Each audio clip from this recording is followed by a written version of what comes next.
Your journey is your journey, and everybody's journey is different.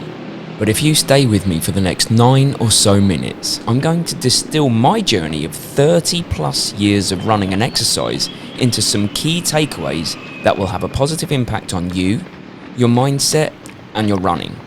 Particularly the last point, which I think is the key to all of this. We'll start with your technique. At some stage in all of our journeys, we'll catch a glimpse of our own running technique, and more often than not, there will be a bit of a disconnect between how we think we look, superstar professional runner, and how we actually look, person caught short and trying to find the nearest toilet before disaster. And it's easy to want to try and change that. That's no bad thing. But remember, there is actually no such thing as a bad technique, only good or bad for you. So if your technique, as bad as you think it looks, gets you running with no injuries, it's not such a bad thing. And you could try to tweak it, and it could make you faster and more efficient, but it could also get you injured. So approach with caution. We all want to look like the pros, but maybe it's the toilet waddle for us, and maybe that's okay. Purpose is crucial. Some call it their why, but having an overarching reason for doing this is absolutely the most effective way to keep doing this even when times are tough. Running is rarely easy, and if you don't have that why driving you on, you can be tempted to stop. Your why is yours. No one can tell you what it is. Mine is to be able to compete in the 90 to 95 age group world championships. I want to be running until the very end, and every decision I make is guided by that. It could be something as simple as wanting to be the healthiest version of yourself, or be a role model for your children. Whatever it is, I'd recommend spending time finding it. And once you do, you'll look at everything through a different lens. Races come and go. Fitness ebbs and flows. Motivation peaks and troughs. But your purpose is still there, unchanging through it all, pulling you onwards. And you'll also find, when you meet other runners, that they have their own way of doing it. And it works really well for them. But that's them, and you're you. What works for one person doesn't always work for another, so you need to find your own way. Be on your own journey. Sure, experiment with different ways of training, see what works and what doesn't. Listen to what people tell you, but take it with a pinch of salt. There are so many ways to do this thing, and actually, much of the fun of it all is experimenting and seeing what works best for you. Some people's low heart rate training is other people's threshold training. Some people's heavy lifting is other people's Pilates. You build a routine that works for you and that your body responds well to. And it's ever changing, so you keep experimenting and tweaking as you go. That's part of the fun. Also, we lose so many people from the sport because of how we respond to an injury. You see, an injury isn't a roadblock, it's a message. It's a note to you that you have a weakness somewhere that needs addressing. It's actually an opportunity for you to get stronger. That's how you should see it. Most running injuries are called overuse injuries, not your sprained ankles, but when a muscle eventually gives up and tells you enough is enough. Imagine it like this.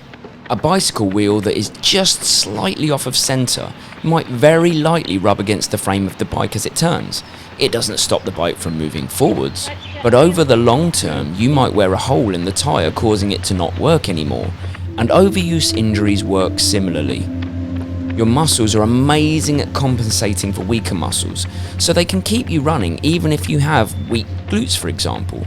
But eventually, they're worked too hard and they want to let you know. The solution? You don't see it as an unfixable issue. You find the weakness, think physio, osteo, run analysis, etc., and you make that muscle stronger. Done. Long term, you're a stronger runner. Another thing I've learned is that you're capable of more than you ever dreamed of. Did I ever think I'd complete a 10-hour Ironman, or run a 100-kilometer race, or run sub 3-hour marathons at multiple races, or even qualify for GB in triathlon? No way. I dreamt. But what I've learned is that by building step by step, year by year, anything and everything is utterly possible.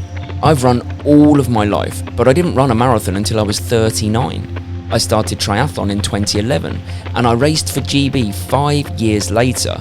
I raced an iron distance race 5 years after that. I didn't rush.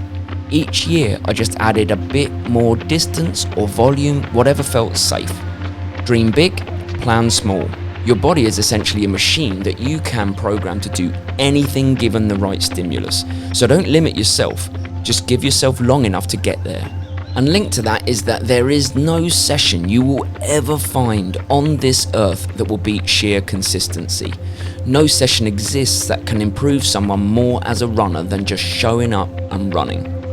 If you run 3 times a week, every week, even if they are all easy runs, you'll make more progress than people that run 4 or 5 times in a week, do a hard session and feel great, but then not train the week after or only once or twice.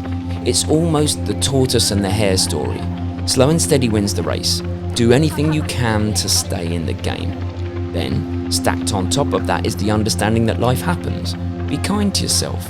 Stay in the game with a strong why and a strong understanding that life isn't always kittens and rainbows. We're allowed to be kinder to ourselves. The key here is to be able to see the difference between genuine reasons not to run and your brain trying to trick you into not running. Here's what I mean. Genuine pain or illness, that's a reason for me to dial my training back or not train at all. I never push through these because I have enough experience now to know that it could only lead to longer off of running. A few days off is better than a few weeks or even months off. When my goal is to be running at 90 years old, I can make these decisions and feel no guilt. When I'm a bit tired or a bit stressed or busy and my brain says don't train, that is a trick. I've got no genuine reason not to run, and I know I will never regret those runs once done. It's not illness and it's not injury. I'm tired, but I'm not right on the edge. It's just my brain trying to keep me comfortable. But we know where life is best lived. It's outside of the comfort zone. In those situations, there is no bargaining. I call it autopilot. I turn off emotion, I get changed, and I go. It's callousing the mind to make you rely on discipline and not motivation. Am I always motivated? No. Am I disciplined? Yes. Big distinction that gets me out of the door on good and bad days. But we can train ourselves to be savvy enough to know when to step back too. Being kind to ourselves is paramount. And that leads me to my final and what I think is my most important lesson. No one is making you do this. You get to do it. It's a privilege not available to many people in the world. Some are physically unable, many are economically unable, as running is ultimately a luxury leisure pastime. So if you ever find yourself begrudging a run, stop. Look around you. Where's the person with a gun to your head forcing you to do this? There isn't one. Running is not a punishment. It's not a function. It's a joy. It's an art, a journey, a process, a privilege, and you get to do it. I don't begrudge a single run. I feel so lucky to have it as part of my life. It's made me the person I am and will continue to do so until the day I die. I chose this life of joy, pain, frustration, elation, ups, downs, growth, setbacks. I chose it all. We chose it all. So share your lessons in the comments. What have you learned on your journey? All we all have to do now is get up, get out, get it.